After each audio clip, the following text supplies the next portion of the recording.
guys, they do bad things. I don't know who they are really. They are bad guys, they do bad things. You should stay away from bad guys. But the bad guys have nice things and they have good times. Don't you wanna be a bad guy sometimes? I know I do. Why, oh why?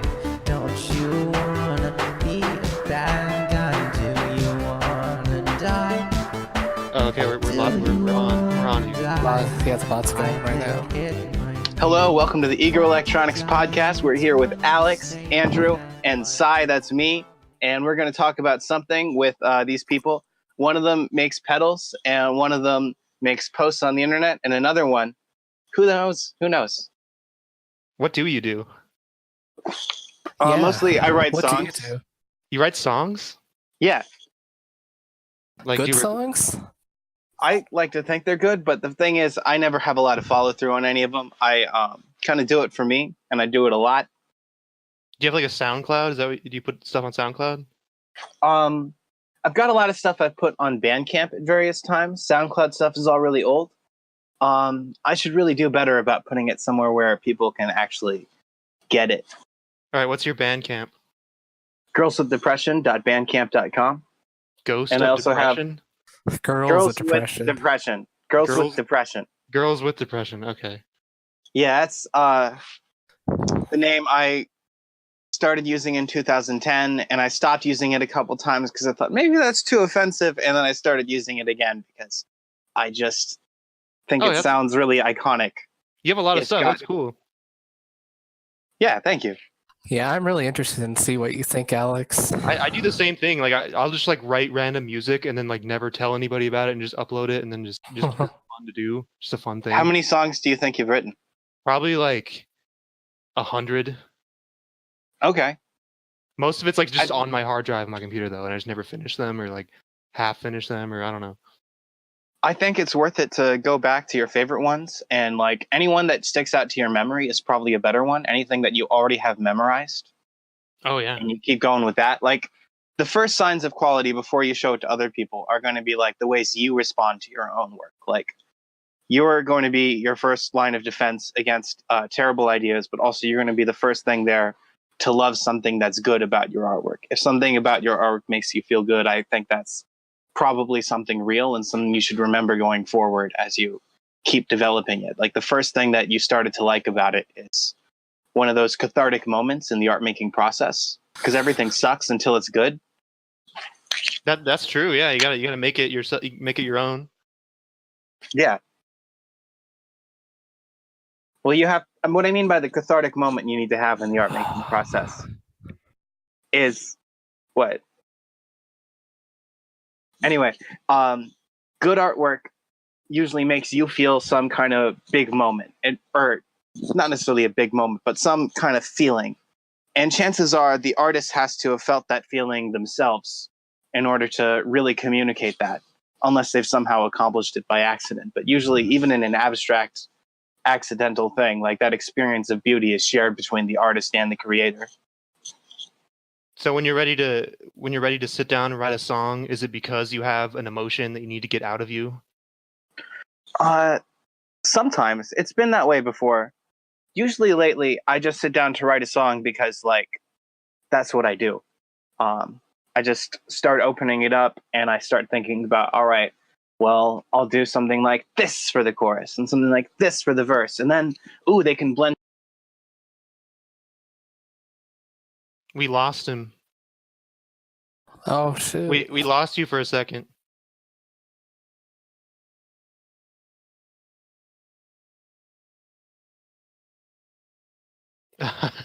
Well, he is in, In the fucking chat, West we Virginia. lost his audio. We lost his audio. Oh, he's in West Virginia? I mean, that shouldn't matter. Well, I'm saying he's really fucking far away. And also, I guess Discord sucks.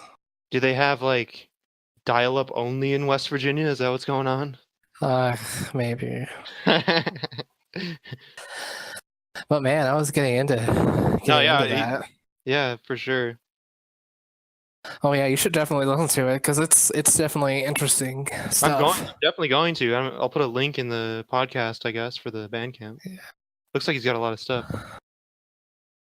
Yeah, Yeah, he shares stuff with me all the time.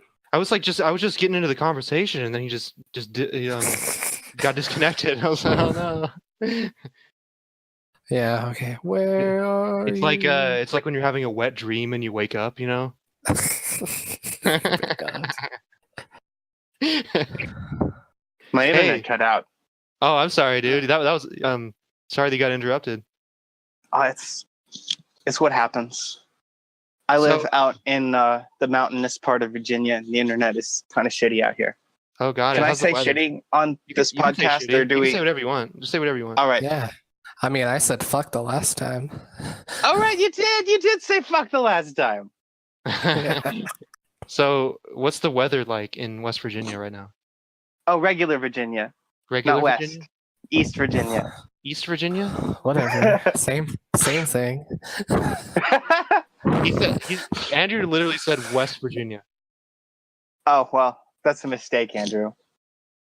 Good job, you Arizonan. The weather right now is humid as heck. We've been experiencing a lot of heat and a lot of rainfall lately. It's been like almost subtropical. That sounds horrible. Oh, hey, it we've been sucks. experiencing a lot of. Yeah, we've been experiencing a lot of rain too. But it evaporates and it's not humid anymore after like 20 minutes. Yeah, but it That is sounds still pretty kind of neat. humid. The plus side of this is that everything is super green lately. That's awesome. And the skies are usually a little bit gray, so the green really stands out against the gray. It's a high contrast, wonderful thing. Oh yeah, I have a question. I might have an answer. Okay, so what was your influence and your inspiration when you wrote Gangnam Style? Well, I had one eye, and I thought I was like a cyclops, and I noticed there was this other meaning of psy, like psychic, and I just embodied this Korean person and had that throbbing bass line come out after a lot of noodling, and it all just came together, and what a success. Yeah, that's that song was popular for like a full 12 minutes. I'm really proud Oh. of you. I get to retire off that. Right, no, seriously. He probably made billions of dollars just from that. I don't think he made billions of dollars, but I think he definitely made work again in your life is voluntary money. And then there was those people like, because I remember it was popular when I was in high school, and then there was those people that were like, "Oh, I like Psy before Gangnam Style came out." I don't want to generalize like this, but I feel like the people who listen to K-pop, in my experience, are some of the crappiest people. I enjoy K-pop, Mhm. Oh shoot! but I like, knew I'd regret generalizing. but it's not like I don't listen to it every day. You know, I think when it comes, it's like, okay, this is pretty cool, I guess. Well, I guess I'm only thinking of a few people in my generalization, and I'm thinking specifically of like white Those- people who want to escape to this idea of like what another society is like and how they would be succeeding so much more in this specific other society. And here's proof that society is real. Listen to these amazing singers and this amazing production. And don't you believe in it? Don't you believe? Oh, you mean weeaboos? I mean, weebs. Okay. Well, that's definitely a thing that people are sometimes. Mhm. So I think it would be good if I had questions for you. Okay, what's the question? All right. Shoot, I don't want to just retread your AMA. I really enjoyed the AMA. Oh, you read that? That's cool. Yeah, I think Yeah, it would be cool if we it talked was his about idea. pedal making. I love pedal making. It's my favorite thing to do.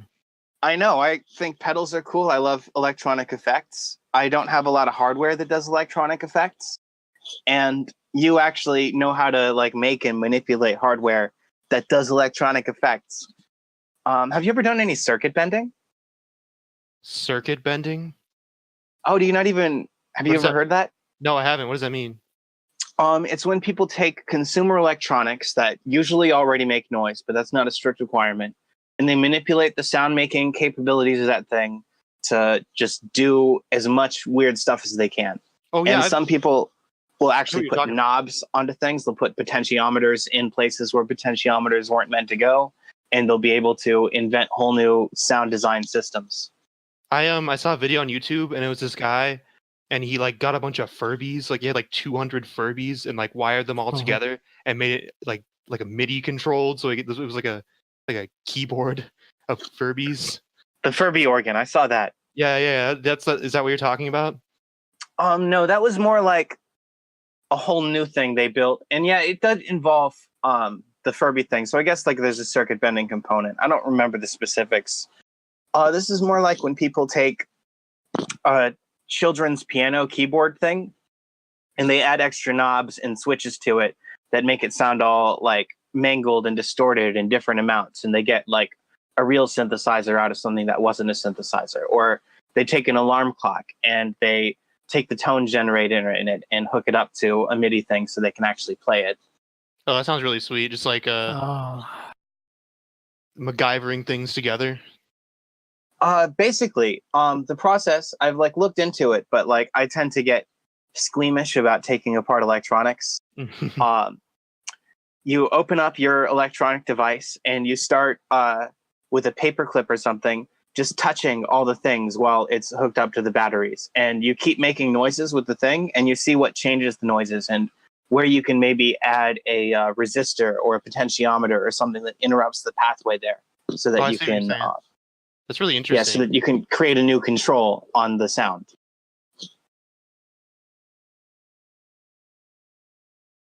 And that seems like that's probably similar to. Oh shit! Did I lose my audio? No, you're good. You're good. Okay, I saw some red flash on my iPad, and I was like, "Oh Jesus!" I thought about building my own like analog synthesizer because I think that'd be like super fun to like mess around with. But I'm like insane, and I like building things from scratch for some reason. Like even if there's an easier way to do it, just because I want to learn Yeah. exactly how something works. Oh, that's perfectly reasonable. We're artists. We want to do things the way we want to do them, the way that we see the joy in it. Yeah, like I designed like an 8-bit computer. Damn. And I was gonna like build a computer like literally from scratch, but it's so much work. It takes like years. How far did you get in that project? I mean, I got like most of the circuitry figured out, and I got I was just kind of fiddling with like the different sections of the computer, like the arithmetic section and like all the different like processor. Basically building like a processor from discrete chips. It's really interesting. It's like all like a logic puzzle, I guess. Like you were just in the design step, or were you actually like soldering the board together? I didn't start soldering the board together at all. Like I tested like the individual parts of the computer, like in like a prototyping board type thing. Have you ever heard of shit? I forget its name now. I think it's called Temple OS. It's an operating system that's meant to be really old school for old computers. It's meant to be compatible with a lot of hardware that would otherwise be disregarded. Wait, what was it called? I think Temple OS. I can look this up. I have a computer. Yes, Temple OS is correct. And the person who created it, it's all created by one person. His name is Terry A. Davis. And he had a vision from God to make this. And he spent 10 years working on this entire old school operating system for computers that is also a tribute to the Christian God. And I think that's fascinating because like that's where a lot of like devotion and effort towards artwork comes from. And it's a weird piece of artwork, and weird people make interesting things, and that's, you know, it sort of shows what's interesting about them. It looks like it comes with a lot of games. There's like a dungeon game and a spaceman game. Oh, he just and it also looks like it's got musical software. Yeah. That's crazy. Wow. For old computers. Usually that takes like a team of like hundreds of people or something. Instead, it took one guy 10 years. Yeah. 10 years. God said to create the operating system with 640 by 480 resolution, 16 colors display, and a single audio voice. That's definitely an operating system. I've looked into that, but you have to like learn like the individual instructions to give your computer. Like it's insane. Have you done any programming? Yeah, I'm pretty fluent in some different programming languages. So when you say like specific instructions, do you mean like is that what assembly is? Yes. I So you- got as far as reading half a Programming for Dummies book. Yeah, assembly, you're giving the CPU individual instructions, like move this piece of information from the RAM to the hard drive or to the graphics processor, and like it's just ridiculous. Wild. It's like writing how plants grow and then hoping you get a daisy. Yeah. It's like translating Shakespeare's entire works into Japanese and then to Korean. A lot of work. Yeah. That's like a lot of work, Yeah. and then also a lot of work combined Yes. with some more of that. Oh yeah. So I can see that that's how you like write operating systems. So that's why it took that guy 10 years. Oh, I don't doubt that it's a monumental task, but I mean, it's the kind of thing that you have to be commanded by God to do, like building an ark or like leading your people through the desert for 40 years. Yeah. I don't know. That's maybe it's not that big. Well, I mean, it takes dedication in any case. Yeah, dedication, that's the point. Yeah. Okay. And I just think that's interesting how like a lot of that dedication can come from faith. Like Oh, that's yeah. one of the reasons people undertook massive projects in the old world, especially. In the new world, people undertake massive projects because their small piece of the project will get them money in the way that we're used to in society. But in the old days, that wasn't the foregone conclusion. You would just, pay people to do their part of the job, and they would actually allot themselves their role in society because they'll figure out what's advantageous for them. And that's the modern way. But back Yeah. then you had to say like, well, if you want to have a good afterlife, then we need to make this happen. We need a temple to bury this guy in, and it's going to help us all achieve holiness and sacredness and presumably some kind of satisfaction therein. That's a good point. It's the drives, the motivations were different types of motivation back then.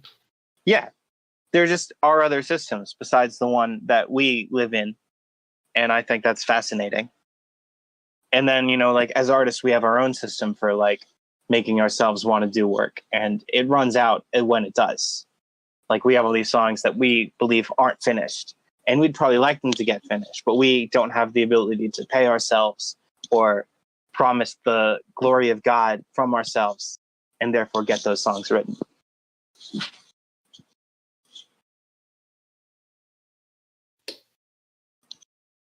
All right, Andrew, what's your question? What's my question? Yeah, you haven't said I much. didn't come up with it. I was just enjoying this No, conversation. this is getting pretty deep. Yeah. I go deep. You go all the way. I try anyway. It's really, I don't have any questions because I think I know Sai pretty well. Well, you do? you know me pretty well, but the people listening at home do not. I know, but I don't know why. But we can change all that. Wait, how about they get to know you? Yeah, Andrew, who are you? How about we not? And just focus What? on the guests. What kind of creative projects have you done? Yeah, what kind of creative projects have you done? I know your most recent one, because I've been talking to you about it on Messenger, is the Eager Electronics social media presence. Yeah, it's been going I like the meme Yeah. with my face on top of Joe Rogan's face. Yeah, I thought You that was a would, good my idea. Because it's his face. I know, exactly. Everyone likes their own face. Like, And it's I don't know if and I I thought it'd be a good idea because it's Joe Rogan, a really popular podcaster. I wish I was that muscular though, to be fair. Don't we all? Yeah, Takes a lot of you're work. quite the opposite though. I'm lanky. Yeah, you're like a fucking javelin spear. Could throw you across the football field. What's the farthest you've thrown anything? Me? One time I threw a Or both of us? firecracker into my lawn. Both of you. Probably like 100 feet, What did you throw? like a rock. Okay. Was it like a skipped rock what's the story? Maybe a skipped rock, or just like I was trying to hit some kid I don't like. You know, Oh my with God. with a little rock. Like little kids are like assholes. That's what I'm thinking. Like when I was a little kid. Oh yeah, I got in trouble in the 5th grade for throwing rocks at my friend. I'm pretty sure like I haven't thrown nearly as much stuff as I did when I was like a little kid. Yeah. So that's what I was thinking back to. What's the farthest you've ever thrown anything? Me? Yeah. Probably like not impressively far unless you count like downward distance because I threw it off of like a particularly tall building.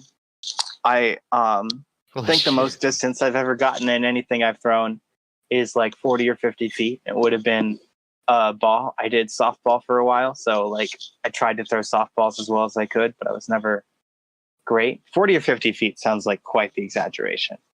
I think on a normal day I can throw like a slice of tomato into the yard like 30 feet away and hope it lands somewhere it decomposes in silence. What? What did you drop off a building? Whatever I had on me at the time. I'm not sure specifically because like I wasn't prepared for that moment. I just thought that this parking garage was particularly tall Was it your and cell I phone? wanted to throw something. No, I probably had something in my pocket like a paper clip or a penny Oh, that or makes sense. Okay. maybe even some small pieces of paper. I probably threw more than one thing. I'm digging back a good while for this memory. So, I don't know anything about your music, but do you like play instruments?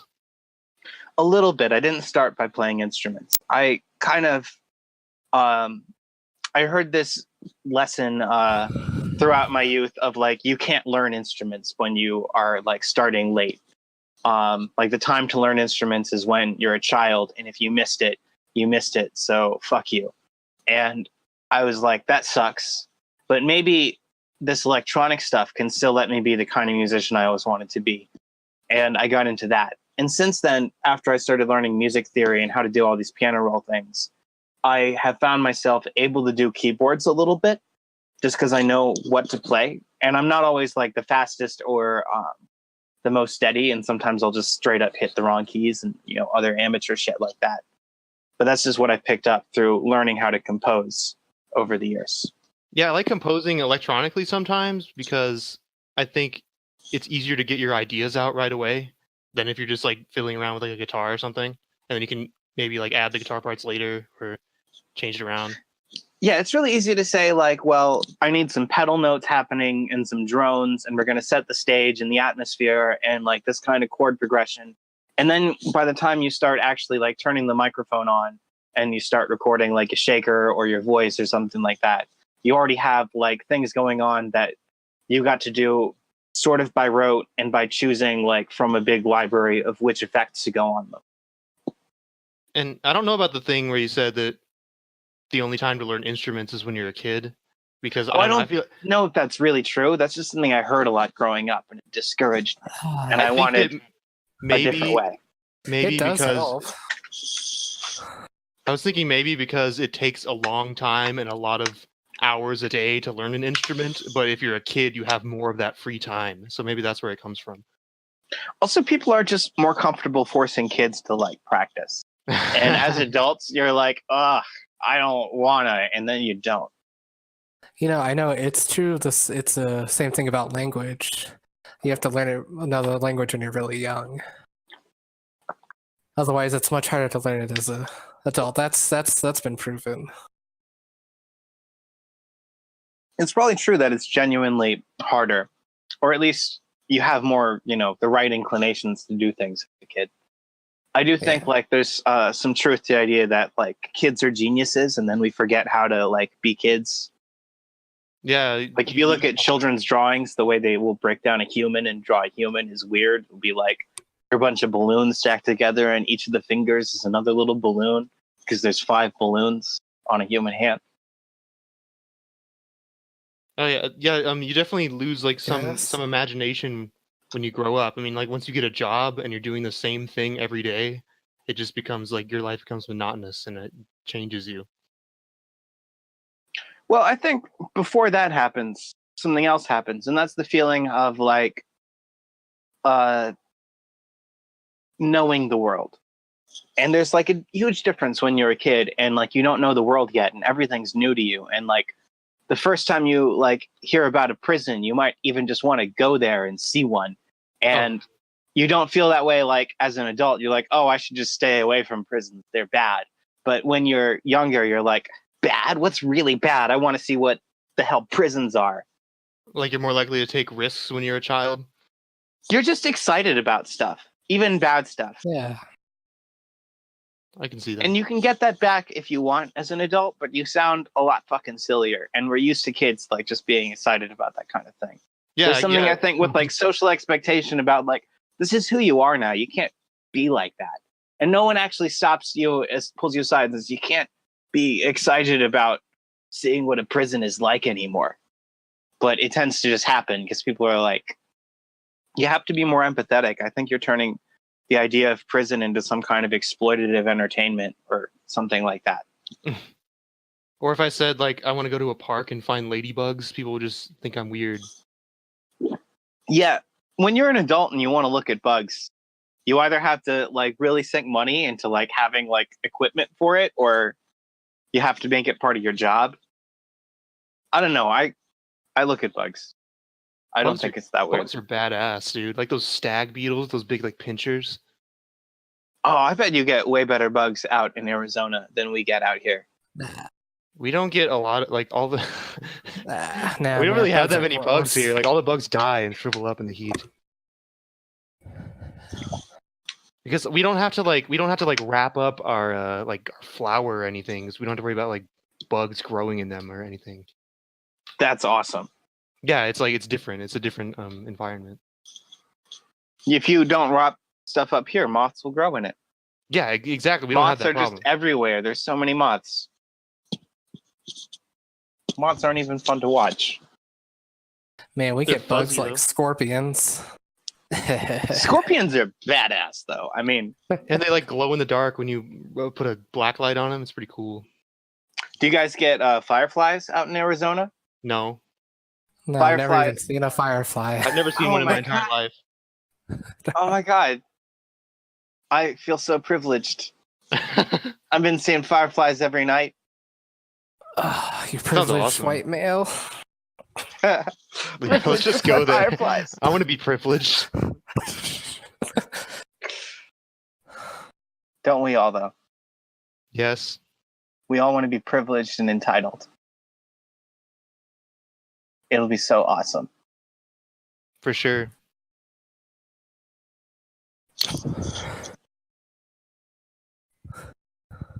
Um, Let me get a. So, do you sing too? oh yeah, I love to sing. Oh, that's sweet. I like to sing too. I but love to suck manipulate ass my on- voice. I don't practice Oh. enough, so I suck ass. I mean, Sigh sounds beautiful. I think so. Wow. thank you. Yeah. When you write lyrics, how far into the process do you usually get? Where does the process begin and end? I would say that I'm primarily a heavy metal musician, so the lyrics don't really. I guess there's less thought into them.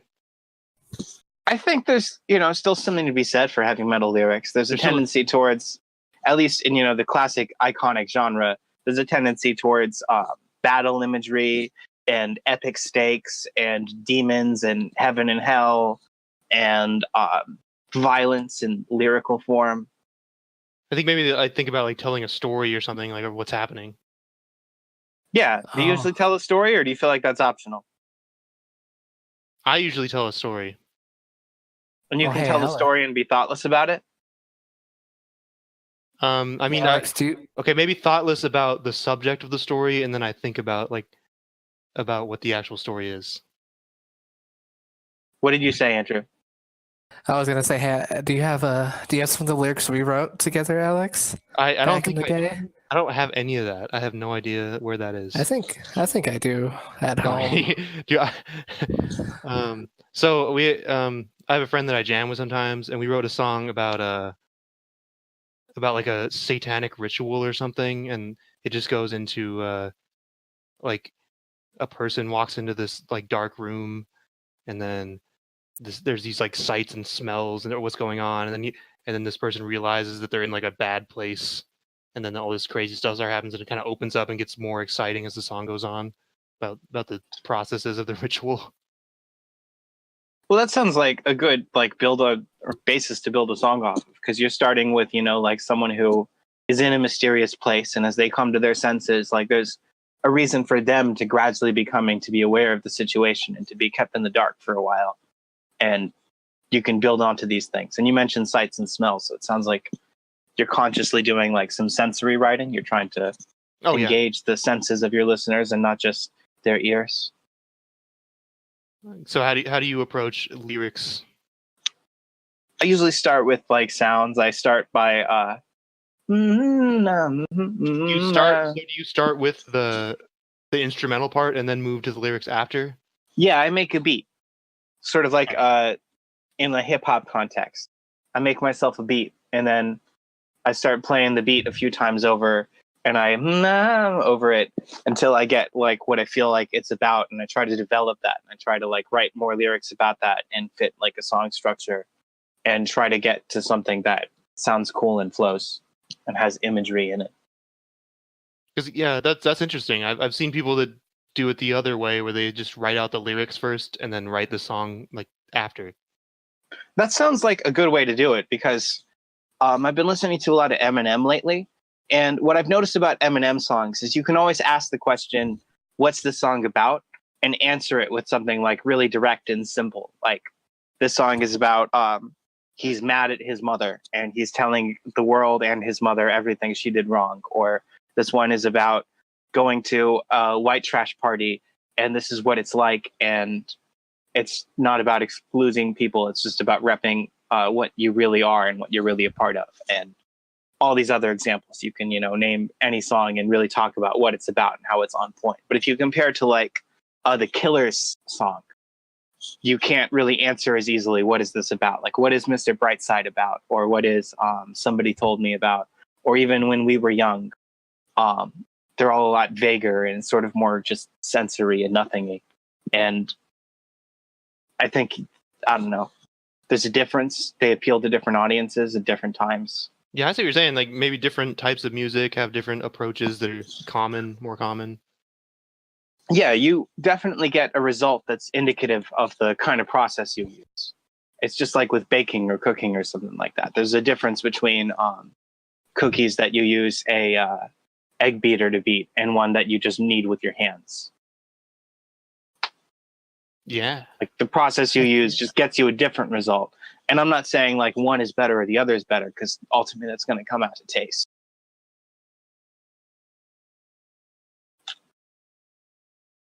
Do you guys want to wrap this up pretty soon? What, are you Sure, why bored? not? No, I have a place to be. I'm not trying to. I very much enjoy talking to you though. All It's right. been- Thank you. It's interesting. This has been fun. Yes. Thanks for It's been talking to us. I do you wanna hope it's fill your music as again? entertaining for everyone at home as it's been for us here in our studios, wherever they are. Our studio. Do you want to shill? Oh, yeah, do you big want to shill your studio. music again, one more time? You can find a lot of my music at cynothing.bandcamp.com. That's CY nothing. And you can also find a lot of it at girlswithdepression.bandcamp.com. And that's girls with depression, like girls, the female set of people with depression, the mental illness that sucks to suffer from. And I've suffered from it at times, and I don't mean to be insensitive to anyone. It's just some words I think sound really powerful altogether, and I like to assign myself powerful words, and I hope it's okay. See, I feel like you being on here is at least somewhat relevant. I thought the way Andrew made it sound like it's just some random person, but you're actually like a musician, so that's good. That's relevant. I said he was a musician. maybe I You just, heard what you wanted to hear. You wanted to have some random guy on the podcast. I thought you were gonna be like a baker and you were gonna talk about baking cake, but you talked about cookies, so it's close. Every pizza that I've topped is like its own abstract painting. You want to have the right balance of ingredients that's pleasing on a physical level and a metaphysical level. What, are you going on our Google Docs right now, Andrew? No, I was trying to get the song. I was trying to It download says the like song. it's asking me permission for you to access my files right now. Can I have permission? Okay. Please, senpai. Anyway, Sai, thanks for coming on here. Thanks for It's been lovely. Good luck to Yeah. you and It was fun. all your beautiful pedal children. oh, thank you. Good luck with your music. I'm definitely gonna check it out. Actually, Rock on. okay. How do you make Craig leave? I don't know how to do it. Well, should be in the chat. Should be in the. Oh, do I just type Craig leave? Yeah, you see how it says Craig leave? Look how I typed it above. I just typed that. Craig, like my boss. No, Craig is the bot that records the conversation. Oh, I'll tell him to leave. Craig, Yeah, I have no idea leave. what I'm doing. I don't know what Discord is. What is Discord? Did he a leave? Discord is a rift in a society that causes a social shift. No, now you're Craig part of didn't leave. God damn it, Craig. Like that day everybody smoked weed all together and reggae